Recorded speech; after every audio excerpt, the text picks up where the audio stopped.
Cristo está entre nós. Queridos irmãos e irmãs, todos os que acompanham o vlog Ortodoxia Brasil, neste vídeo falaremos sobre o terceiro concílio ecumênico, que foi o primeiro concílio de Éfeso, ou primeiro Éfeso. Neste concílio, há duas questões importantes a serem tratadas que vamos discutir no texto, mas que estão totalmente ligadas, embora pareçam bem diferentes uma da outra.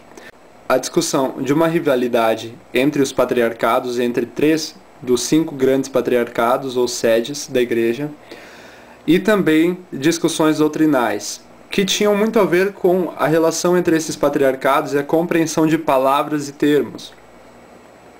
Após 381 d.C., o arianismo deixou rapidamente de ser uma questão empolgante, exceto em algumas partes da Europa. O aspecto polêmico do trabalho do concílio está no seu terceiro cânone, no qual se ressentiram igualmente Roma e Alexandria. A velha Roma se questionava aonde as pretensões da nova Roma, Constantinopla, terminariam. Não poderia Constantinopla vir a reivindicar o primeiro lugar? Essas eram algumas das discussões. Mas o cânone era igualmente um desafio para Alexandria, que até então havia ocupado o primeiro lugar de importância no Oriente. Os 70 anos seguintes testemunharam um agudo conflito entre Constantinopla e Alexandria, e por um tempo a vitória foi para a última. O primeiro grande sucesso de Alexandria foi o Sínodo de Oak, quando Teófilo de Alexandria garantiu a deposição e o exílio de um bispo de Constantinopla, São João Crisóstomo, João Boca de Ouro, um pregador fluente e eloquente. Seus sermões duravam frequentemente 1 hora ou mais. João expressava de forma popular as ideias teológicas formuladas por Atanásio e pelos padres capadócios. Um homem de vida austera e meticulosa, inspirado por uma profunda compaixão pelos pobres e por um ardoroso zelo por justiça social. De todos os padres, ele talvez seja o mais amado na Igreja Ortodoxa e o que tem seus trabalhos mais lidos. O segundo grande sucesso de Alexandria foi conseguido pelo sobrinho e sucessor de Teófilo, São Cirilo de Alexandria, que provocou a queda de outro bispo de Constantinopla, Nestório, no terceiro concílio ecumênico realizado em Éfeso, 431 d.C.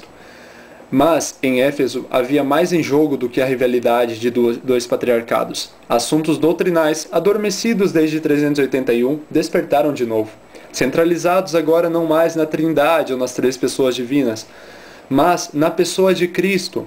Cirilo, o patriarca de Alexandria, e Nestório concordavam que Cristo era completamente Deus, um da Trindade, mas divergiam, por causa dos termos, em suas descrições de sua humanidade e em seus métodos de explicar a união de Deus e homem numa única pessoa. Eles representavam diferentes tradições ou escolas de teologia. Nestório cresceu na escola de Antioquia, mantida a integridade da humanidade de Cristo, mas distinguia tão enfaticamente a humanidade e a divindade que parecia correr o risco de terminar não com uma pessoa, mas com duas, coexistindo no mesmo corpo. Cirilo, o protagonista da tradição oposta de Alexandria, partia da unidade da pessoa do Cristo, antes que da diversidade de sua humanidade e de sua divindade, mas falava da humanidade de Cristo com menos empolgação que o antioquino. Qualquer uma das teses, se pressionada com força, levava ao mero desvio filosófico. Poderia tornar-se herética, e a Igreja necessitava de ambas para formar uma imagem equilibrada de todo o Cristo. Foi uma tragédia para o cristianismo que duas escolas, em vez de se equilibrarem mutuamente, entraram em conflito. Nestório precipitou a controvérsia se recusando chamar a Virgem Maria de Mãe de Deus, Theotokos do grego. Este título já era aceito na devoção popular, mas parecia a Nestório implicar uma confusão na humanidade de Cristo e sua divindade. Maria, ele questionava, e aqui fica evidente o seu separatismo, somente deve ser chamada Mãe do Homem, ou no máximo Mãe de Cristo, uma vez que ela é a mãe apenas da humanidade de Cristo, não de sua divindade. Cirilo, apoiado pelo concílio, respondeu com o texto: "E o Verbo se fez carne", São João, capítulo 1, versículo 4. Maria é a Mãe de Deus, pois ela deu à luz o Verbo de Deus feito carne, ela não gerou o Verbo de Deus. A quem Maria deu à luz não era um homem vagamente unido a Deus, nem uma criatura superior, nem um mensageiro, mas uma única e íntegra pessoa, que é Deus e homem ao mesmo tempo. O nome Theotokos salvaguarda da unidade da pessoa do Cristo. Negar-lhe tal título significa separar o Cristo encarnado em dois, rompendo a ponte entre Deus e o homem e erigindo na pessoa do Cristo um muro de separação ao invés de união. Assim podemos ver que não apenas títulos de devoção estavam envolvidos em Éfeso, mas a própria mensagem de salvação. A mesma primazia que a palavra homusios ocupa na doutrina da Trindade, a palavra Theotokos tem na doutrina da encarnação. Podemos ver então, irmãos, que a Igreja concordou plenamente em que em Cristo havia duas naturezas, uma humana e uma divina. Não havia duas pessoas. E com isso também se esclareceu a ideia de Maria ser mãe de Deus, Theotokos. Não aquela que gerou Deus, não aquela que criou Deus, mas aquela que deu a luz ao verbo de Deus. Como Isabel, quando saudou Maria, de onde vem a honra de vir a mim, a mãe do meu Senhor?